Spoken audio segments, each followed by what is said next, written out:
This is a Film Stories original podcast.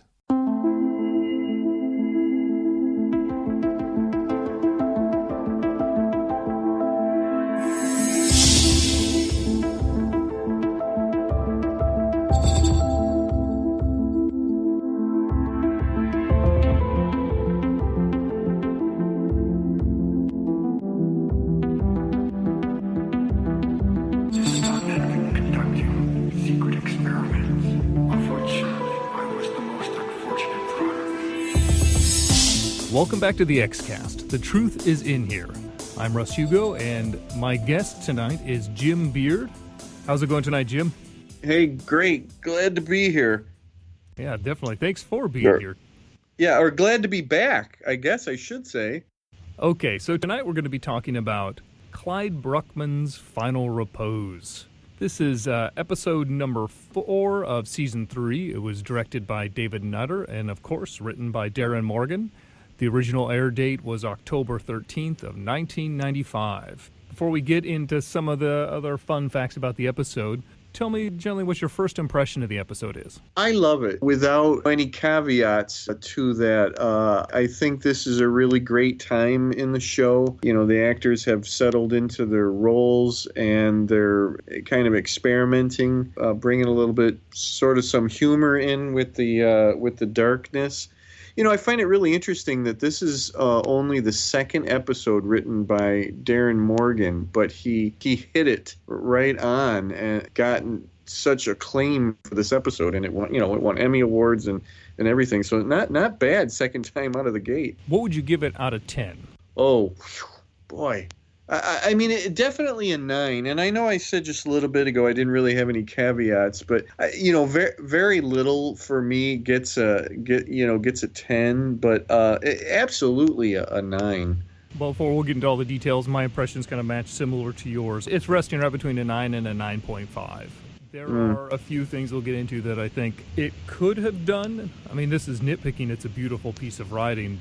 Taking it up into a 10 that are actually found in some of Morgan's other writing, specifically Jose Chung's From Outer Space. But that's almost cruel to, we got to find something to talk about, something to criticize. So. Yeah, right. Okay, we agree. Next episode. Okay, we're done. You did mention, though, that this was a real landmark watershed moment for the X-Files with 2 Emmy wins. So one Emmy for Outstanding Writing in a Drama Series, and then another for Outstanding Guest Actor for the lead there, Peter Boyle, playing Clyde Bruckman. Well deserved. IMDb scores at 9.3, which is the highest for the season. And just to give it reference, the lowest, can you guess what the lowest rated episode was for season 3? Oh, I'm not so sure I want to guess. I'll probably be wrong on that one. What was it? Pressure. Tesos dos Pichos. Oh, okay. For 6.0. Which is pretty generous considering. Yeah. Do you agree with that? As being the lowest of the season? Yeah. I do. I mean, I don't agree with a 6, but I think it's probably the weakest. Yeah. In some sense, I don't hate it because I think it's fun that they attempted something like that, but because of, and this will be saved for that episode when people talk about it, but there's some political and ethical problems with the episode in addition to the plotting and everything else. But the fact that they attempted to film an episode with a bunch of crazy cats, I gotta, hey, hooray, we got 9 seasons. I'm glad we had that episode.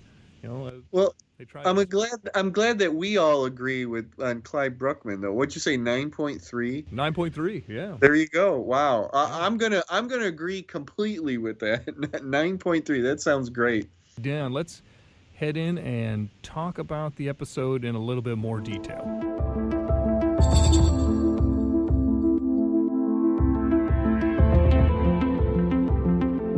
Before we get into the actual breakdown of the episode, I wanted to go through some of the fun actors and some of the cameos and people we've seen in some other X-File episodes. Did you recognize anybody that stood out to you as a fun performance that you might have, or a fun performer you may have recognized? So what did you think about Stu Charno's performance as the killer? I hadn't watched this in a little while, and I rewatched it, before we talked about that. But did he end up in another X-Files episode? I don't know that he did. I believe, though, he is related to a writer on the X-Files. What did you think about his performance? It's fairly one note. And boy, when I started to say that, I thought that sounded kind of cruel to the guy. It's perfectly serviceable. It's not on the par of Boyle's. What Boyle is doing is so kind of low key, but it's almost genius in a way. What our killer is doing is, boy, this is a tough one because it's a very subtle performance.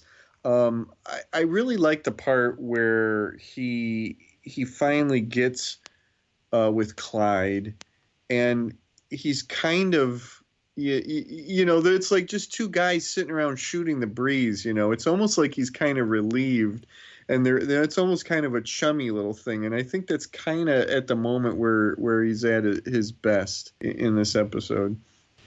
I was actually surprised when I rewatched the episode that I found his performance to be actually one of the highlights. I can understand where you come by for being one note, but the fact that he's playing a puppet, as he's sort of credited, and someone without free will and is coasting through and is taking everything so nonchalantly. Boyle was definitely more restrained, but in the sense of a characterization. And that's, he deserved his Emmy. While this was more of almost just a reflection of this complete sort of acquiescing to the nature, the momentum of the universe. But he's much more casual as opposed to Boyle's almost tired, weary lethargy that he's portraying, or almost cynicism. This guy's kind of almost upbeat and chipper in some sense, like, oh, that's what it is, but not in a way that's really engaged. And I think it works well contrasting with Boyle. But yeah, I really agree with you. I think he could have gone over a line and made it more farcical or kind of a, he looks like a real kind of a geek or nerd, physically, and his voice doesn't have a fairly deep timbre or anything like that to it. But I think he could have probably, but he had admirable restraint in that. Again, I really love the scene where Bruckman tells him what his problem is. He's wondering this whole time. And when he tells him that, and that kind of, light that comes into his eyes and that, so that's what it is, kind of a thing. So, yeah, and I in no way, I don't dislike his performance. I like it. I just think it's kind of overshadowed by Peter Boyle. And that's a fine thing to be overshadowed by. Yeah, for real. As a fun little bit of trivia here, according to Wikipedia, Stu is married to Sarah Charno, who wrote the second season episode Aubrey. There's some nepotism going on there, huh? Yeah, but it's delayed. It's been a season. That's fine. Okay. We'll let that one go, right? Yes, yeah. So also the tarot dealer is played by Alex Diakun, who apart for quite a few roles in the X-Files, in Humbug, I think was one of his first performances, and then basically Darren Morgan kept using him, and he's always effective, a nice character actor. Darren, I don't know if he's mentioned in interviews or not, but it seems to have his stable of British Columbian character actors that have shown up, and they've done good work, and it's good to see them. So it's a fun thing about the X-Files. That's interesting that a writer would have the ability or the power to impact who is cast as actors like that. I mean, generally that's, the casting director and the director's choice, maybe even the producer or whatever. That's very interesting. I wonder, how much Darren Morgan actually, leaned on people, if he was convinced that one actor was better than another for a role that he'd written. It's interesting. Maybe it helps that he was outside of the normal mythology, and also being in comedy episodes, that the tone of the actors, that he in his mind knows what he's wanting to present and the delivery of the material. So he'll have a better idea than other people. Yeah, absolutely. Another is, this is a tough one to pronounce, but I'm going to give it a shot, of Jaap Broker, who played the stupendous Yappy. Yeah, yeah. I think it's funny that he's the stupendous Yappy, and his first name is really Yap, spelled with a J, of course, rather than a Y. But yeah, I think you're probably saying that right. Yap Broker. Yeah, I'm not sure if it's an A or an A. It has the two A's in the Roman alphabet. It's a guess. We're going to live on the edge, but he's famous for being Duchovny's stand-in. Oh, really? A fun casting choice there. That they said, let's give him a role.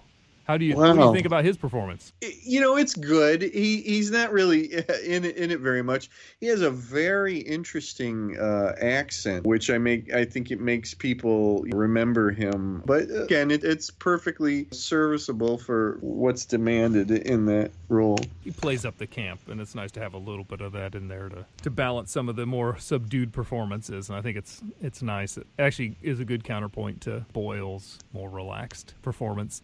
One other person I wanted to comment on is, I didn't even make the connection until this time watching it, is Ken Roberts, who played the clerk at the very beginning in the convenience store. And he's been in X-Files Colony, but I recognize him primarily as the father of the accused killer in the Millennium episode, Sacrament. His performance in that episode in particular is really impressive. It's nonverbal, but it's disturbing. And so it's fun to kind of see him play a casual, cheerful person for once. So now to get into the episode. So at the very beginning, we hear a voiceover, who is Clyde Bruckman, reading some predictions. And one of them that's not read, but you can see briefly on the screen because it shows the cover, I will read for you now, is that police disclosure that a coffee house chain uses narcotics in their brewing process. Sales at the cafes will plummet, but only for a day or two. Okay. That's pretty good. I really love this scene because I think Boyle is so good in it. And again, it's subtle, but I think it kind of lays the hint that you're in for something a little bit more special with this episode and with Peter Boyle being in it. I love the way he reads from the tabloid, and again, it's all pretty subtle, but I think it's it's like good things are about to happen in this episode. And it's another nice example of Dara Morgan's wonderful scene transitions, in particular episode transitions, where there's this a nice gateway into the world of the episode. Not so much in Humbug, but it's still this nice fake out in Humbug. But especially in Jose Chung's From Outer Space and Doomsday Defense have similar fun. And then, of course, Forehead Sweat recently did that too. Then the next thing he goes and sees the psychic, who's played by Karen Conoval, who's of course famous for playing the mother in Home and the two people in Plus One. And he's talking about why he does the things he does. I gotta say, the coat the killer is wearing, I wanted to say, is fantastic. I love that, and I particularly like this performance by Stu Charno when he's talking to him. I think it's a little bit more intense than the others, a little bit more unhinged, but not too much, and I enjoyed that quite a bit. Yeah. Well, and that's what I was trying to say before. It's, he could have made this farcical or a little over the top, but he dials it back, enough to keep it still believable and interesting. He then murders her, and then we cut to Act 1. We're in Minneapolis. And we are in a crime scene where a bunch of cops are describing somebody whose work is spooky, and they're kind of priming us to see somebody come through the door, and they're priming us that it's going to be Mulder. But we are surprised when Mulder and Scully come through, and the cops ask, "Who are you?" Right. I love that part.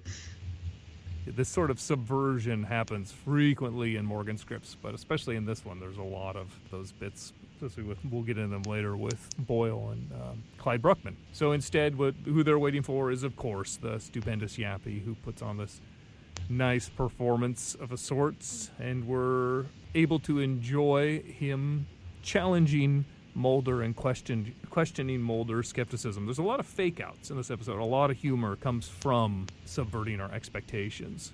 Any thoughts about this scene? I like that Darren Morgan supposedly wanted to turn the character of Mulder on his ear, I guess is a way of saying it. And actually supposedly said that he wanted to make him a bit ridiculous. This is kind of funny because, you know, you would expect Mulder to be in his element, and he is actually coming off, you know, pretty badly in this scene. Well, here's something I want to ask you about the stupendous Yappy. Are we to believe that he has any psychic power whatsoever? Well, that's actually a good question. Let's stop and go maybe, because most of the things he states could be about anyone, but there are some things later that Bruckman backs up that probably they would not have guessed being the same otherwise. So I think, like nearly every Morgan script of this type, it's meant to be ambiguous. But more likely than not to be phony. So maybe phony who just happened to get one small thing right, or a few things right. What do you think? I think that the question is out there. I think at first you think he's a complete charlatan, but there's something about it where, like you're saying, you know, that it's ambiguous. That question is there. You can't really come down on a complete yes or no with him. You know, I think it would be interesting if he did actually have a little bit, you know, why did he take up this job, you know, this job, as it were, and but yeah, you know, that's the question with so many of these people. We used to do this when, if you remember, there was a psychic or medium named John Edward several years back that was pretty popular. He had his own TV show. Was he the cold reader for like afterlife? Yeah, he used to say like, who's the man that begins with the letter M? He's coming through right now. You know, he used to, but you know, my wife and I used to sit there, and you wanted to believe it at first, but then the more you thought about it, it's like, well, he is asking kind of some leading questions. I mean, it's the same thing with Yappy. I love, you know, the whole explanation that Mulder gives about, you know, how he's coming up with the things that he's coming up. But I still am left with, it's not completely clear whether Yappy has some psychic powers or not. I mean, you could say there's the idea of the two people, the description of the killer and the woman on the floor. That could be an illusion because Bruckman backs that up. And then whether that's true or not, or if they both just guessed it, but they both got the same location. And then also him noticing Mulder's skepticism. While for the fans, where you think it's going to be on Scully, in this instance, Mulder, his skepticism is much more primal at this point. It's a lot more anger backing that. Now, pretty much anybody could perhaps sense that there's, you know, one person among however many in a room that doesn't agree with you. Yeah, I mean, it's that ambiguous thing. It could be that he really is sensing some negative energy coming off of Mulder, which is ironic, of course. But you know, you brought up something about the two people on the floor, that both Yappy and Bruckman were drawn to that spot. Okay, well, I still think it's odd that the killer doesn't strike me as somebody who's just going to have spontaneous sex with somebody like that, I guess. To me, it just came off as an odd thing. Not necessarily a bad thing, but just maybe it was just something that I wasn't getting from everything else that was going on there. But okay, that makes more sense now. My hunch is you may have written it in there in a sense to subvert expectations about killers and dislike, and the idea that she initiated.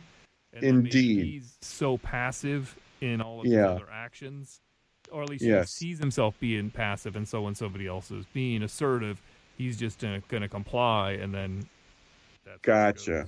Okay. Well, again, it's ambiguous. You know, I think I'm probably, again, and I don't mean to jump ahead so far, but I'm thinking about this a lot, and especially after I watched this episode, as to, is Clyde Bruckman infallible, or is his visions or whatever he's doing, is it fallible? So this is what's interesting, is when he really starts coming through with the, what he's seeing or what he's feeling or what he's knowing, and it leads into a lot of questions about everything that is revealed as this episode goes on. That's one of the fun reasons to rewatch it is, where does that line go? We know that he has hypothetically no control over changing anything. We think that, but yet he does display some agency at the end. He's able to be incredibly accurate, but not aware of how accurate he is when they stop and they later look for the body in the car, and they end up stopping the car right on where the body is, but they don't know it. But there's sometimes where it seems like it's implied. Well, also the scene with Mulder, which we'll get to, that he sees Mulder being killed, but Mulder isn't killed. So we have to ask, is it a matter of we're able to change the fate even because we know what happened, or just because there's still just play and he's not accurate?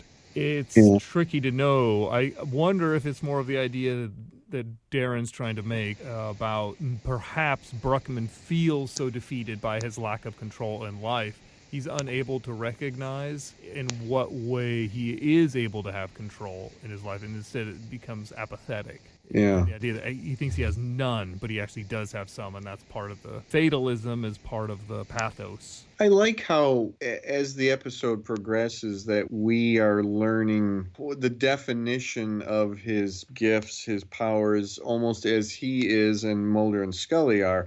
That you finally get to the point where I think it's Scully who clarifies everything by basically saying, okay, so what you're doing is seeing how people die. Finally, after a little while, it's stated fairly straightforward and plainly. What you're doing is you see how people die. And I'm not so sure he realized that that's exactly what he was doing either. I'll have to watch it in, because I had always picked up that he knew that was what he could do, and that's why he thought it was a curse and not a gift. Because when he asks Mulder and he says, do you want to know how you die and when you die? And he goes, sure. No, you don't. It seemed like something that he had thought about for a long time, but I may totally have missed the boat on that one. But or it could be ambiguous, who knows? So after Yappy leaves, Bruckman is then meeting a young couple, trying to sell them some insurance, and he kind of goes into a trance and tells them about how he's going to die. And the man responds, you gotta work on your closing line, or something to that degree. And right. Says that this is a really important thing. You have a wife and kids. And he says, well, I'd rather buy a boat. It's a very nice boat. Any thoughts about this scene? It seems to be there more to be a punchline than anything. It's another way of showing us that he doesn't really have control over the gift, that it's interfering with his livelihood in a way. But again, it just sort of ends up more of a punchline, a humorous moment than anything. I don't hate it at all. It's just, do we need that scene? It's hard to say. Yeah, I always found this scene to be very important in the sense is it gives Bruckman a redeeming quality. The implication is that he is sort of using his powers for good by going around to people who he knows will die, selling them insurance so that their family can be protected. Oh, that's a good way. They don't listen to him, and he's, they're overwhelmed and they don't take his wisdom. It becomes even more defeating and depressing because now he knows he tried, he failed to help them. But it's also his living, so there's this mundane aspect that he still wants to do it. But in the background, it is basically he has this gift and doing something with it, and it rounds the character. I enjoyed it. I don't like, no offense to them, I don't like the young father's performance. I think it's a little too cartoonish, particularly coming from Bruckman's trancy monologue that is really grim in the situation that's just described. I'm not sure how else it could have been performed, but I find it kind of takes you out of the real depressing seriousness of what's going to happen, in the sense that mother and child are going to be left broke without a partner, surprisingly, and they're going to realize that they didn't listen when somebody told them. It's a very tragic situation to have a punchline, but that's Darren Morgan for you. Yeah, not every actor can be Peter Boyle too.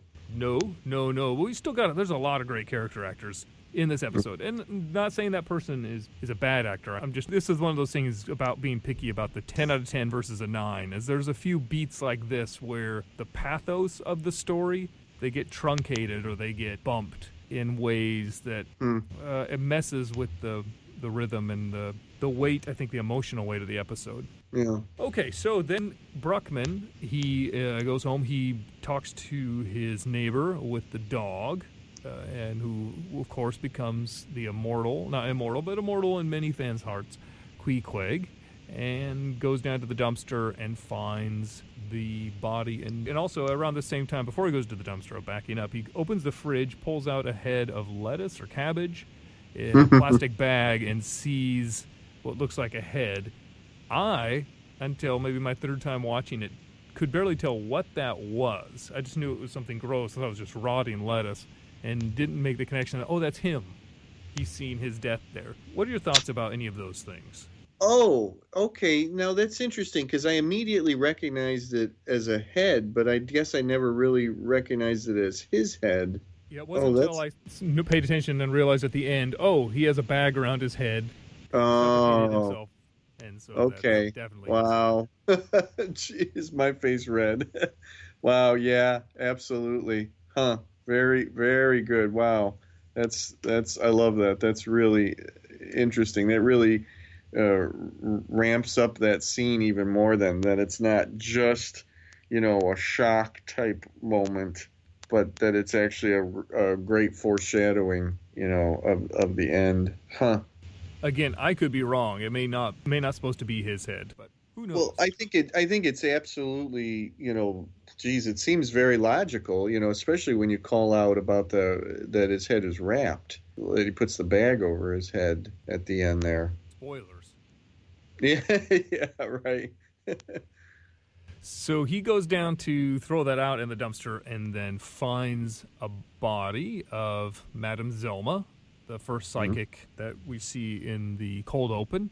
And then Mulder and Scully show up, talk to him, and try to get him to... Mulder kind of believes he has a talent and tries to rope him into coming to visit the taxiographer's apartment. And I guess I asked him a question. He says he made a report to the police, I believe, that the eyes were cut out, but the body was face down, so that was the first clue that he had some psychic ability.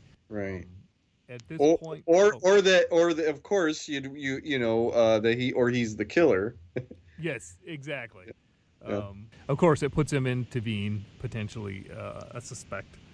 Yeah. Good point. Or while he's walking around the apartment, a couple things are brought up. One is just talking about life and control of life and agency, free will. This is a major topic of the entire episode. And with the woman victims and her hobby as a doll collector, is asked, so what does it take for any of us to be at one position, but also to what is it that makes us develop our hobbies and our interests and things like that? There's a lot of dialogue that comes from Bruckman that could have been really kind of heavy-handed. When you get into some of these more philosophical subjects in this, the whole talk of free will, but there's something about Peter Boyle's delivery that it never becomes, so deep or whatever. It's that simple, down to earth, almost New Yorkian, philosophy thing that he does that makes you want to keep on watching, that you just sort of don't tune out, when he's delivering a monologue or anything about this. And I think that's just really part of the beauty of his performance here and why he absolutely was deserving of that. I would totally agree. Not only with his ability to do that, but also his ability to transition between serious monologues to comedy and then actual drama, and kind of switch between them so effortlessly. It's a lot of fun, but great point. He then predicts, after a while, about the victim. The body will be found in Glenview Lake near a fat little white Nazi stormtrooper. Yeah, it's great. So then the next scene we're cut to is at that lake where a body is found. And again, this is the issue. Scully is maybe he knew the killer, maybe he is the killer, or that he's lucky. And then Mulder, of course, they go about the propane tank and say, but, doesn't it look like this? Scully first responds, of course, but, you'll start looking for symbols and patterns where they are. And then Mulder responds with the same question again, but you didn't answer it. Doesn't it look like that? That's another fun quirk of the episode, is the vagueness about psychic powers. And if you actually did have them, how would you be able to tell? Proving them in some ways would be fruitless or pointless. Anything you want to add to this scene? Anything stand out to you? Only that I think in this episode we get probably some of Scully's best dry sarcasm to this point in the show. She just does that so well. that dripping sarcasm thing. And and Mulder's pretty sarcastic in this too, but they actually have these sort of different takes on sarcasm. I love sarcasm, in fiction and in real life too. Some people might call it wit, but I love a sarcastic character, and it's so great to have two characters who are both sarcastic but yet sort of different takes on being sarcastic in this. But she's so dryly sarcastic throughout this till the end. Anderson's performance throughout on this episode is fantastic. Yeah. Well, like I said, I think that by this point they're very comfortable, in their roles and really inhabiting them, I guess is the best way to say it. Okay, next Mulder goes to visit Bruckman again, and Bruckman is sitting in his apartment with a seemingly annoyed or seemingly bothered as Mulder knocks, and Bruckman's talking to him as if it's Mulder. I think he says something to the degree, he says something like, "You and your lady partner, blah, blah, blah, blah, blah." Mulder walks in, and then he's like, "Oh, it's you," surprised.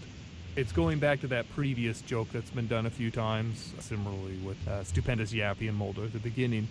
This is one scene, or that one transition, I don't think works. I could be wrong, and I'd like you to correct me. I can't think of anyone else who Bruckman would be describing other than Mulder. Because we have not met anyone else who would be coming to his apartment that has a female partner or anything that would be motivated to do that. It had to be Mulder.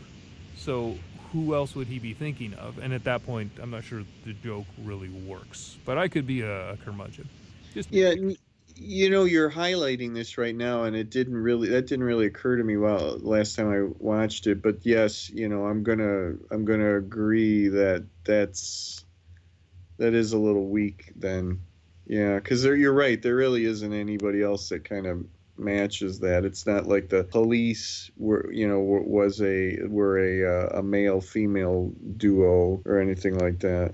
And this is sort of where we first start seeing the trend in the episode of Mulder badgering Bruckman about his psychic abilities, and Bruckman getting very annoyed and not wanting to help with the investigation, but eventually kind of acquiesces. We transition to the scene where he's testing a bunch of objects for Mulder, and he's not having much luck, but there's that nice, wonderful scene where he holds up the piece of fabric when Mulder and Scully are talking, and Bruckman says to them, "Is this from your New York Knicks shirt?" And he says, "Oh, that's a miss." It's a fun throwback to Beyond the Sea. Yeah. And I always wondered if that was Mulder lying, because it just seems, what else would that be? But, okay. You know what I forgot? There's a really great thing between Bruckman and Mulder, and this was early on when he makes them show them their badges to him again. And when he looks at Mulder's and he says, "Is that a real name?" I love that. I should have thought of that before while we were at that point, but it's just occurring to me now. I'll bring them up when they come up. It's one of those episodes. Yeah. What's the episode? There's more than one episode with something about Mulder's name. What's the episode where they're there's they're riding in a car, and the one guy says to Mulder, he says, "Mulder, is that some kind of Jew name?" Oh, I think you're thinking that's Drive. Yeah, right. Yeah. You know, and it's just how many times that for some reason that his name is being made light of, you know.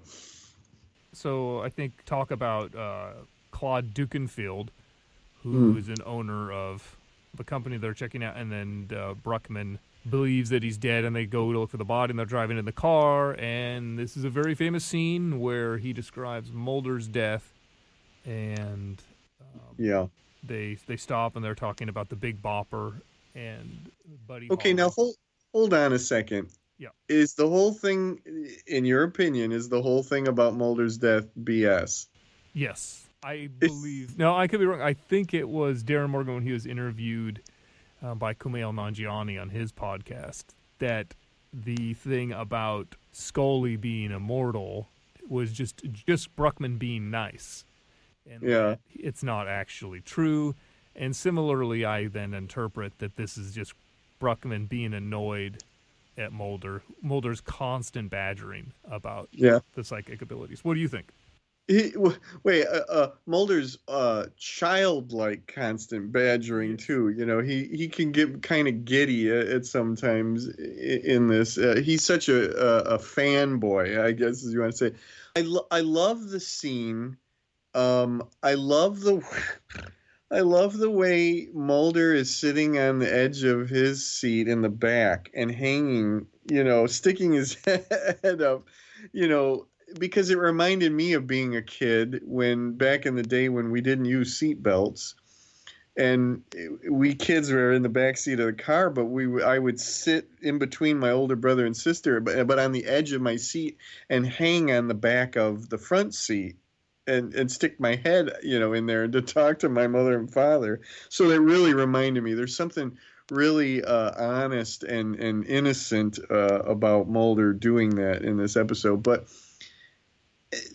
not to say that Bruckman is unintelligent, but I guess I'm a little surprised that if he's BSing that whole thing and he's making it up or whatever, that he would know the term autoerotic asphyxiation. Yeah, right? My thought is though that his psychic power doesn't grant him lexical knowledge, so I think he would have to know the term to describe it, whether he knew it or not. But it's possible. My thought is, you know, this is somebody who reads like the National Enquirer, and I'm sure that's a headline every issue, but I'm not sure. True. I'll grant you that. It might also be our writer really wanting this scene, this punchline or whatever, and kind of saying, like, you know, I'm gonna whatever. He knows this term somehow, you know. But it's a great scene because it's almost believable. You know, we know that Mulder has some interest in porn, you know. This is kind of funny because I actually included this in my own X-Files story that I wrote for the X-Files anthology that I made sure to have a little mention of Mulder's interest in porn at the beginning of the story. And it also follows up with Darren Morgan's next script with Jose Chung's From Outer Space. With the ending with Mulder watching the Bigfoot video. So Morgan definitely likes to take that character trait to an extreme. So right. Who knows? It could be real. Okay. So next they get out of the car and they're looking for the body, and this is where the discussion that ties in to a lot of the other threads about chance and free will. Yeah. With the Buddy Holly, the Big Bopper, and then of course Buddy Holly referring back to the opening scene where he's going to reunite with the Crickets and go to Lollapalooza. What do you think about this overall thread, this philosophical thread through the episode, and how effective it is? I think it's very, very effective. I really enjoyed the whole thing talking about Buddy Holly and Big Bopper. You at first, and if you're not really aware of the whole real life story of that crash and everything, it may seem like a tangent that he's going off on a tangent first, but it's a really fascinating story. A very sad one, obviously, and I think it's a really great way to keep reinforcing the theme of this episode. And I really dig it that Bruckman was a Big Bopper fan, and I think he says it like more than once. That I'm a big I was a Big Bopper fan, which is funny because basically the Big Bopper had one hit. Chantilly Lace.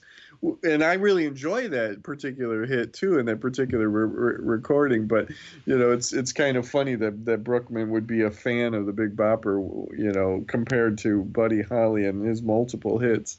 Yeah, another example of the reversions, that expectation reversals, which I guess is a form of the source of nearly almost all kinds of humor. But when Scully says, "I find that really hard to believe, Mr. Bruckman," he goes, "No, it's true.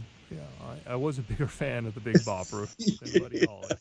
That's one of the times where it really lands well. Yeah. What a simple little line, but she delivers it so well. I find that really hard to believe, Mr. Bruckman.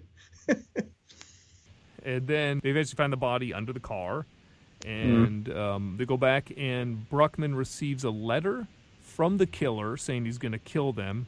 It was postmarked on the day before Bruckman actually started helping them on the investigation.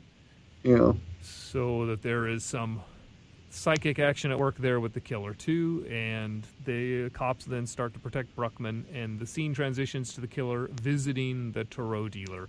This one played by Alex Tycoon, who seems to be the most effective psychic of all of them that he's visited, but he gets killed anyways. Yeah, so in the middle of all this, we actually get someone who probably really did have some abilities. Should Mulder have said something to Bruckman when Bruckman starts describing the scene of seeing the killer coming up and cutting his throat? Should Mulder have said, "Wait a minute, you said that I died by autoerotic asphyxiation"? Maybe that would have been a funny little thing to have thrown in there. It probably would have been a nice time to do a quip. Yeah. But I guess that's the reason why I think that whole thing is just to get a rise out of Mulder. But yeah, that's a change that could be made to boost a little bit of point. A wasted opportunity for a Duchovny one-liner. I agree with you there. So then now Bruckman's in a hotel room with protective custody and is with Scully initially. She plays that scene very well. Yes. With that sort of subtle embarrassment, when he says we're dead together, and she says something like, "That's not going to happen," Mr. Bruckman, or something like that. But she's very, very good in that scene. I really enjoy that scene.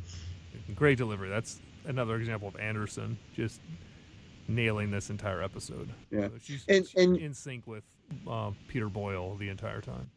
And she's becoming. She's warming up to him. The slow transition of her warming to him is very nice, very nicely handled throughout this. Yeah, and that's something I was going to put in my summary. Is one of the things that makes this episode so incredible is that it's 42 minutes or something, and how much story, how many jokes, and how much characterization they were able to pack into here and make it feel satisfying is incredible. Yeah, it is really, really a great use of the time. And I think that's, another reason why I rate this episode so high, that it's all so well used and well paced. Talk a lot about pacing in film, and to be able to get that characterization, like you say, and to also keep the story moving and suspenseful is really, really something. It's a credit to everybody involved in this. The next major scene, just kind of moving ahead relatively quickly, is when Bruckman and Mulder are talking. They're lying down, and Mulder is asking if Bruckman has any prophecies, any dreams like this, and then he talks about the recurring dream of him lying dead and decomposing.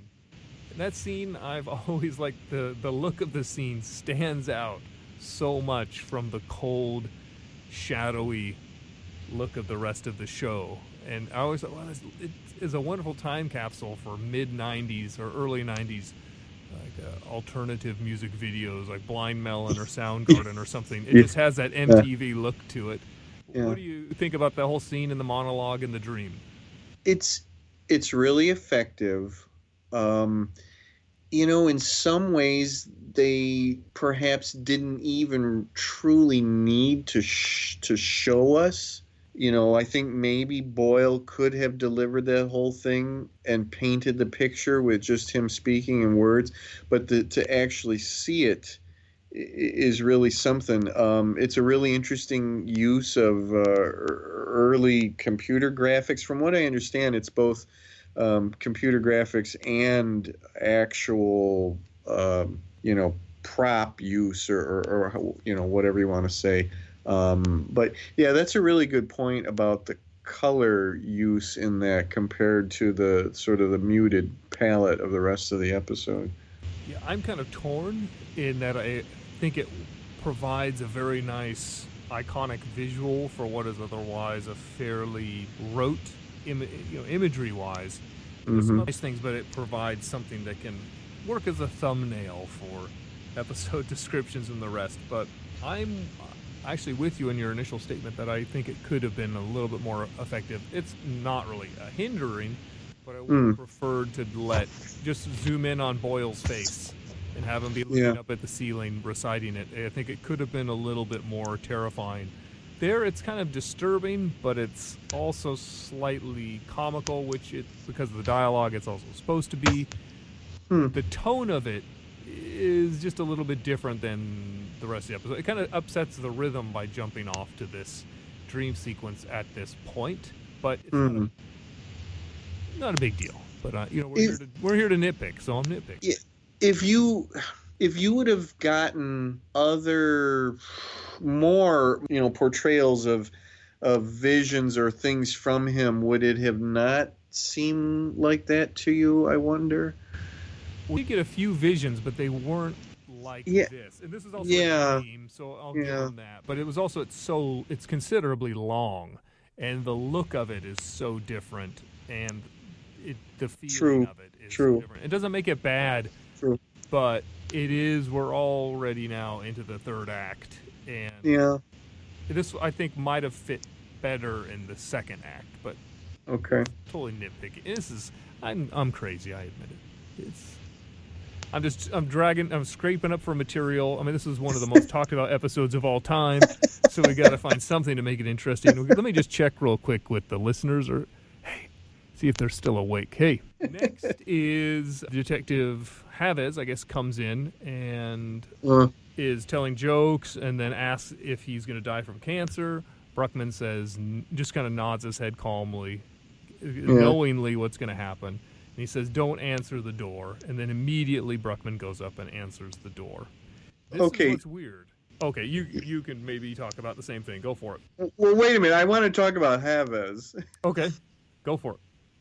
This is a moment where I think the actor is kind of weak, and it shows. And I think it's because we get him right after a few really good scenes where Boyle really excels, and we have Duchovny and Anderson, and they're doing a great job. And when I rewatched this, I thought that this guy kind of stuck out like a sore thumb, to be quite honest. Maybe it's just because he's coming in on the heels of that, but I don't care much for his performance here. That's interesting. I felt that he was mildly annoying, and then looking at the script, I kind of felt that was what he was supposed to be. Okay. It's sort of cloying because it's this transitionary period where he is the authority figure over Bruckman. Bruckman's going to escape. He's going to die, and Bruckman's partially held responsible, and Bruckman at this point is just becoming resigned.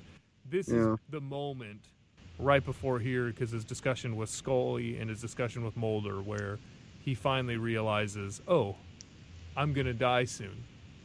And at this point, he's talking to the guy, and he's just kind of like, he has a little bit of pity, and it comes across, but the guy feels more pathetic because he's sort of annoying. So, I mean, no arguments in the sense of, your subjective feeling coming on his performances there. I felt it worked a little better for me, but I hear you. I do feel for him as far as, he gets killed by a serial killer, So there is a little bit of, depth of feeling there. And like I said, I'm admitting it could be just because he comes in after some really good, or some really fine, acting. And that could be what it is as far as my reaction to this guy. Bruckman now lets the killer in. This is one part that confuses me. But you can kind of explain it, and I'll talk it through for why it confuses me first, which is he goes to answer the door when he was told not to, implying that he sort of has a death wish, but then is surprised that the person he lets in is the killer. So maybe he just had a suspicion that it would be the killer, or he's going to let anybody in, it's the killer because he knows he's going to die soon. But then once the killer comes in, he realizes, oh, he's not going to kill him now.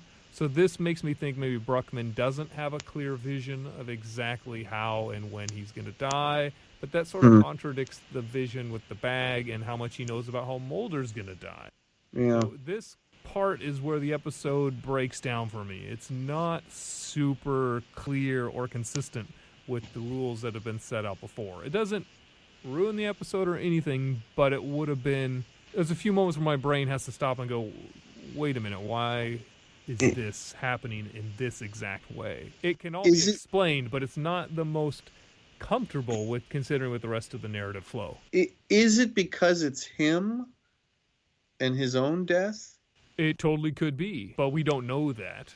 I mean, it's easy. Yeah. That's a great explanation, and I think even that makes it even better, but even without an explanation, there is a way...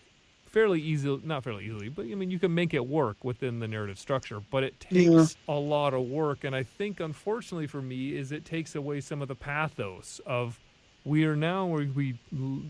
spoilers. We leave Bruckman at this point after he talks with the killer, and we do not see him again until the very end where he's already committed suicide. Yeah. And I would have liked something more to kind of transition us from there between those two things. But we don't actually get any cues. We get some hints, but it's all stuff that he's talked about before. He's talked about death and knowing that people are going to die. So the Scully and Mulder interaction really, to me, unless he's completely isolated from other people, which he may be, it seems like he's lonely, but, he interacts with people through his work. So what really is the trigger? What prompted this thing other than... Now the killer is there, and now he knows that he's identified the killer, so that was the only thing he could see himself doing in the future. I'm not sure if I'm making sense, but it's that part of the arc for him that I would have liked a little bit more color. Okay. I think I see what you're saying, and I'm not completely disagreeing with it, but it didn't necessarily occur to me like that while I was watching. Sometimes it's funny. I'll watch something that somebody else has watched, and they will come away from it and say, saying plot holes, and I don't know what it is. Sometimes I just watch something and I go along, things go along, and whether or not there are plot holes, it's to me the baseline is, am I enjoying this as I'm watching it? And then maybe later, maybe start picking it apart a little bit. But I wasn't thinking that at this point, at this time. I think I was just being kind of carried along, by the whole thing. And that's not to downplay at all, what you're saying. Scripts, fiction have to have an internal consistency. obviously. But do you feel like, I mean, it didn't fully pull you out of the whole thing, right? No, I want to clarify. I wouldn't Yeah. define this as a plot hole. It's not a Okay. flaw in the sense of Yeah. the script. It's, Yeah. I would use instead a room for improvement. Because one Okay. of my issues with this episode, Yeah. which I love, and I'm giving a 9 or 9.5, is Yeah. that the emotional resonance of Bruckman's death, just with a little bit more tweaking, I think. And I'm not the genius who could necessarily do it, but I think it needed to happen here. Could have been a lot more impactful, because we get from Scully's talk with him. Mulder has a similar talk that we've already had. Basically, we've already had that multiple times. And then we're jumping straight to he's dead. I would have something else, and not only is he dead, he killed himself. So what is the emotional? What was that beat that's going to push him over the edge? We know he's weary. It's this, but that's where he's been this entire episode. That's the thing, is I haven't really seen. That's what he's been his entire life. It sounds like once he developed this power. So that's all. I would like that more, so that when we get that scene with him and Scully, it just takes it a little bit further. And it's a beautiful scene. I'm not going to knock any of it. This is a thought I had. That's all. If I understand what you're saying is you're not 100% invested in his suicide or the reasons behind it. It's too sudden character-wise. Okay. In the sense of it's not necessarily too sudden. This is a very minor point. It works, but I think that it could have been more. There's a lot that more could have been dug there about how he feels about suicide, or even some sort of resignation. The fact that he lets the killer in and then says that then the confrontation is, "You don't kill me now," and then we just find out he ended up killing himself, but nothing else happened. So we can, as a viewer, it works really well because we can put it together in our head. Yeah, and that's fine. But I would have liked to get a little bit more from him. Two things. Could the death of his neighbor have been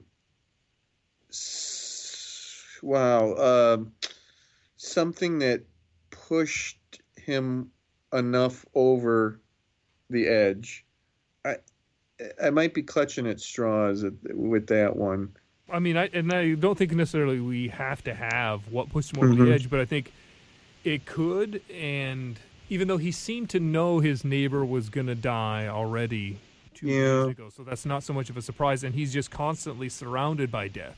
And that's what's hard for me to make this leap of a person who's, from the minute we meet him, morose, depressed, everything else. And the character arc we see is just essentially he describes himself and we meet him through Mulder and Scully, and then he ends up killing himself. But what really, and I'd like you to correct me, what really do we see special in his arc other than he opens himself up to Scully a little bit? That's it? And that's what leads him to kill himself? Or that's what leads him to free will? Or the fact that the killer, he ends up helping a killer, or he ends up helping an investigation and not actually being able to help it. And so the fact that he is being forced to deal with this futility and actually feel kind of culpable in the death of these people, or the fact that he's able to tell the killer, have the meeting. This is the reason the episode kind of gives us, is that he sits down with the killer face to face and says, "You're a killer because you're a homicidal maniac." And the killer's like, "Oh," and that doesn't do anything, and it doesn't stop anything. And he's going to go kill himself. Is that it gives him the moment to break free will, or it says get some free will and kill himself, and that's going to subvert things. But it isn't free will, because that's how he hypothetically knew he was going to die. Why does he say to the killer, "You don't kill me now"? Is that complete BS? I thought he says, "No, you don't do it now."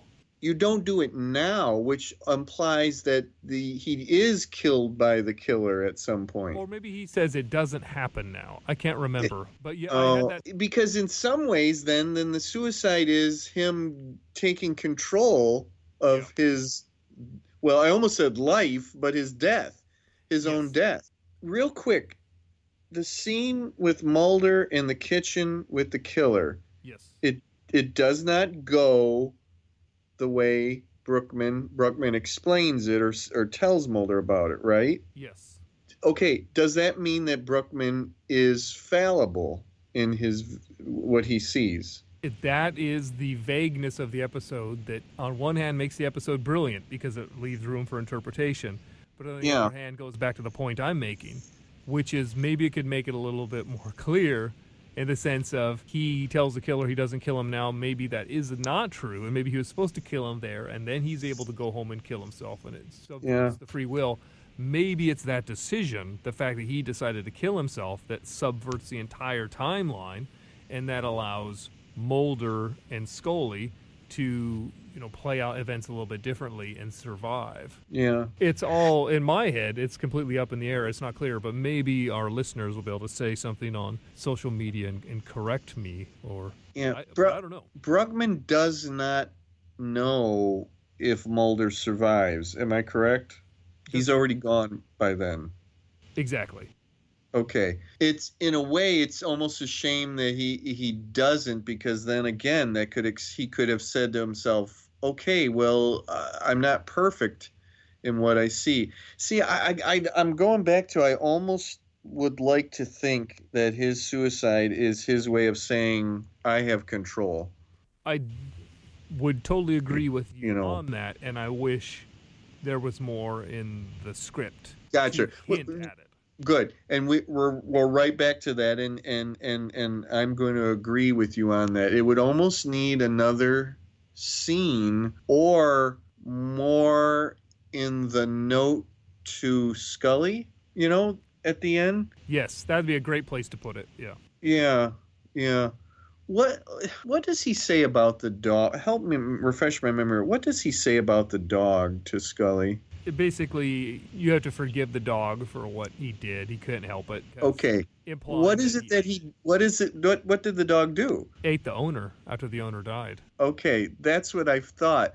I don't know why, but my memory from when I originally watched this episode told me that there was more to that. And then I was a little surprised when I rewatched it, because I thought that was pointed. I thought it was a little bit more obvious exactly what the dog did. I had this memory that the dog ate the woman's eyes, which would go back to the thing earlier about the person having their eyes taken out or whatever. But that's not right. I mean, I didn't watch an edited version of this, I don't think. So, okay. So, but it shows the dog. It does show the dog in a flash forward eating her. Okay, it but does? It's very quick. Yeah. Okay, all right. He goes to the door and says, are you sure you have everything you need? You need dog food? Do you have enough dog food? That's right. You're right. Yeah. Boy, that's quick. Yep. Oh, there's one thing I wanted to talk about back in the hotel is when Scully and Bruckman are first in there and he's eating the cake and he says, oh, this cream, this is the real stuff, not the fake stuff. I know the difference. And the chocolate, real rich. That acting there by Boyle is one of the best in the episode. Just nails it. I mean, that dialogue could be so boring or just, but it's one of my favorite scenes. Yeah. And it's funny because it's just frosting, basically, right? Mm-hmm. Yeah. To use the cake and to use a cake analogy, I mean, it's just frosting, but yeah, you're right. He gives every bit of this script. He gives it his all, which is funny because it's not scenery chewing or anything like that at all. It's 100% pure Peter Boyle and what he does, and I'll say it again, he totally deserved the Emmy. And that's where I kind of feel bad about nitpicking about the motivation for the death and all that, because ambiguity's nice, but there are so few places that I would want to cut. There are a few if we really had to go back through, but really, like you're saying, there's a lot of great frosting that makes it a beautiful, beautiful piece of work. So. There's so many, memorable things that I mean, to this day, after my wife and I first watched the episode originally, we still bring up his predictions. We still talk about his predictions for both Mulder and Scully. We bring up things, from this, and we can't say that about every episode, of X-Files. This one has really stayed with me all these years, and Jose Chung's the same way too. It's just a beautiful little piece of writing and acting and production and everything. One of those perfect storm of an episode. It's one where people said, okay, you're going to sit somebody down who's never watched X-Files before. What do you show them? This is probably going to be pretty high on my list. As long as they're roughly familiar with the characters, because a lot of the humor is based on the characters, then yes. Sure. Sure, and and maybe a short explanation, as to who Mulder and Scully are, is necessary. But I think that the writing and the performances and the story could get them through, even if they're not totally familiar with the setup. Yeah, it's a classic.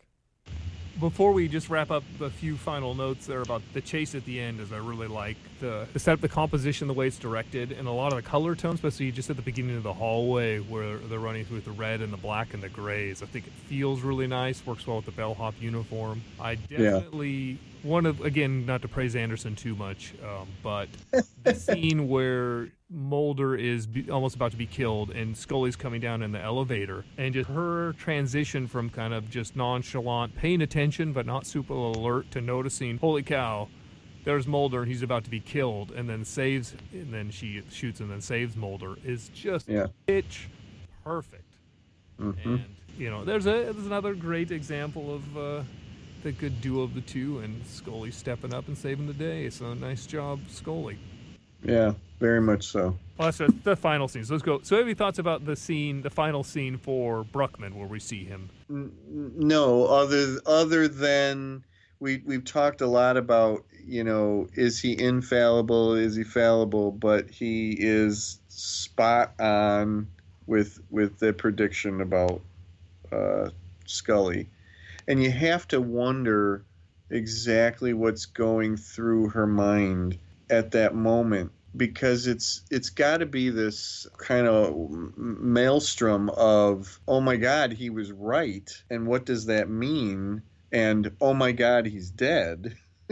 It's a moment that the writer again allows us to fill in some blanks there, I think. The one slight cheat is that he states the prophecy is a little bit incorrect, and he states we'll be in bed together, and Scully isn't technically in bed.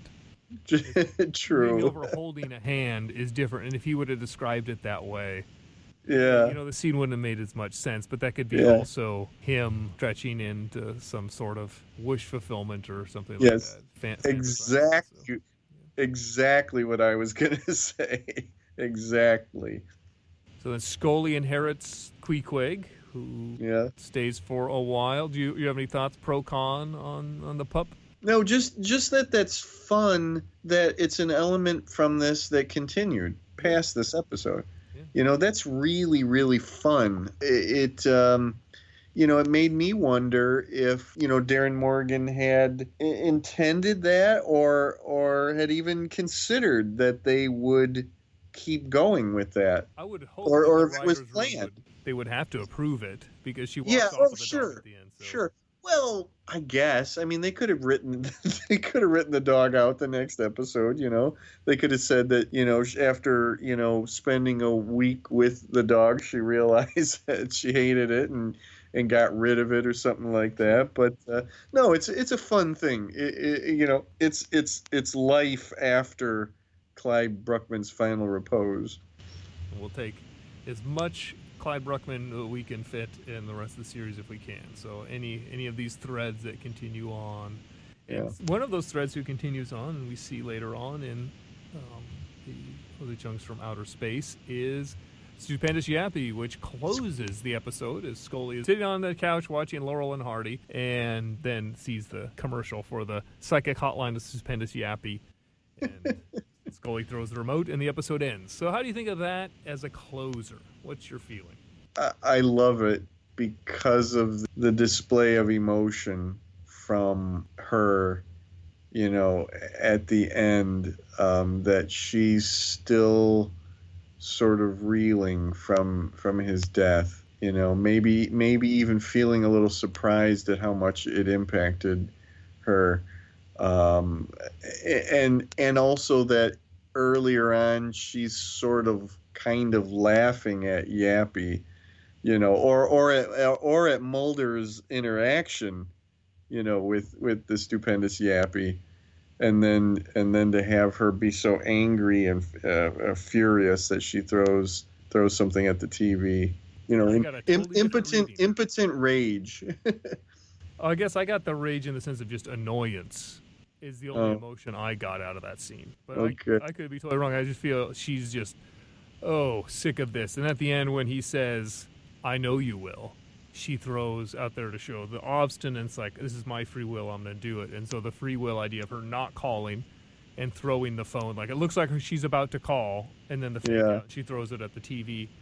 Yeah. It's cute, but in my opinion, that time would have been this is one of those scenes that I would change and make it more, to give us a little bit more time with Bruckman to do his development, because I don't think, yes, it connects with the free will arc, but it doesn't connect to the emotional arc. And that's one of the things I love about From Outer Space, is that the emotional arc at the end and the way it wraps up the characters and leaves you combining that with the philosophy of the episode, I think works so well.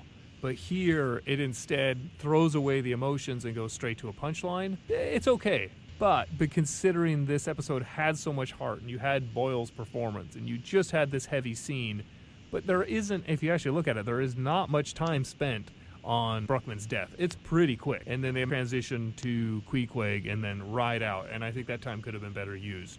But, hey, maybe I'm a real grab. I'll admit it. It's funny. It's like I don't see it as humorous as you did, and especially because of how dark it all is. She's sitting in the dark for the most part. Yeah, I don't know. I actually like it. I think it's a good tag. I like it. I just don't think that episode has space for it. Okay. I think that time could have been better used, but that doesn't mean it's bad. And I'm glad it exists. I'm just because it's one of the most talked about episodes of all time. I gotta, fandom loved. I gotta really dig through the straw to look for some rough bits, and that's it. And it's also sort of a lot of the humor, a lot of the jokes there that we're kind of seeing have already been done. The beats have already been done when Yappy first appeared, or kind of there. So the main joke is, is Scully gonna call? Because she's picking up the phone, and then she throws it at the TV. Why would she hold it like it looks like she's gonna call? This is Scully. She is not going to do that. Sure. So that fake out doesn't work, so that whole beat is kind of unnecessary. I think it could have just been Yappy comes on and you see the tagline, it's 3 seconds, and like, give me a call, hotline, and she just throws the remote or throws the phone and it ends, and then we get all that other time. Or at least we can get some more time with Scully, actually resonate with the emotions of what happened. But it also proves that Yappy is wrong, too. I know you will, and then she doesn't. Well, that could have been done without having to watch the entire Yappy commercial. But again, it's fun. No arguments. It's cool. So nitpicking, I've pushed my limits here. I've pushed us over the edge.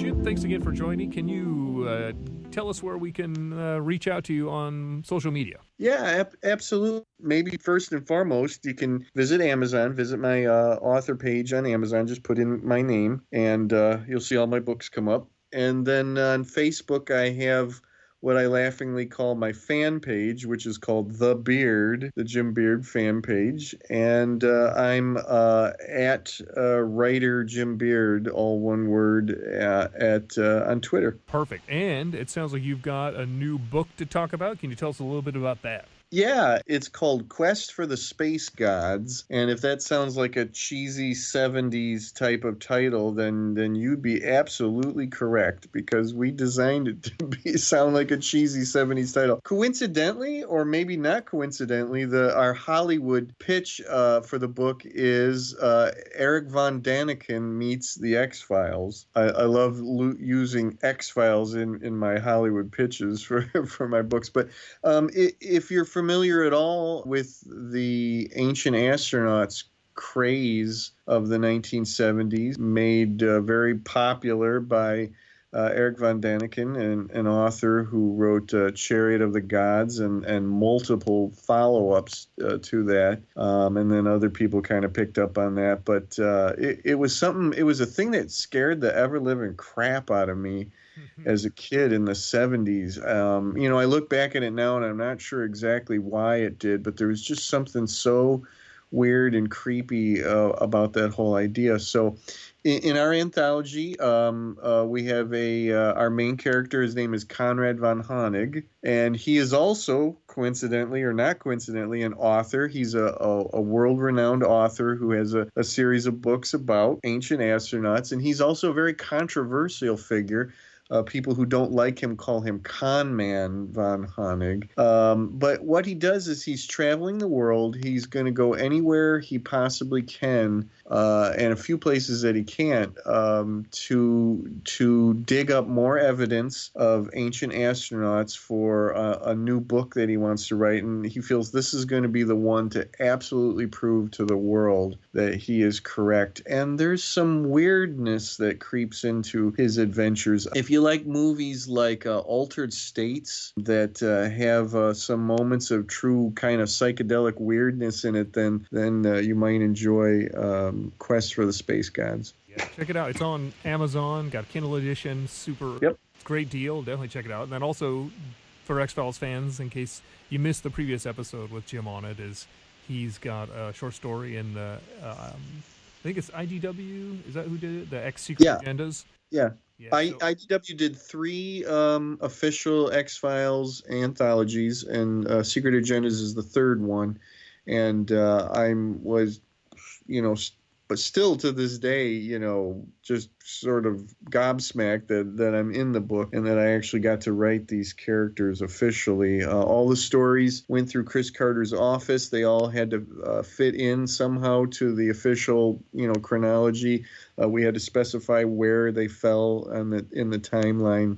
And what a fun thing to write the characters and to try to hear the actors in my head as I wrote. My story is called Desperately Seeking Mothman, and takes place in the wilds of Virginia. It was one of the few books I've had time to read in recent memory of short stories and things that's fiction in particular, and I really enjoyed it. So I definitely recommend the listeners to check it out. It's a lot of fun, and because it is canon and it fits often in between episodes, and the way these authors, Jim of course included, really seem to know the material, and so the detail for characterization is impressive, and it's a lot of fun. I recommend people check that out too. So, and don't forget also, in addition to that, to remind you, Quest for the Space Gods, check it out, easy to find online. And so, Jim, thanks again for joining us. Next week we're going to be talking about, on the XCast, going to have a new great crew to chat. We're going to talk about The List. So thanks for listening, and remember,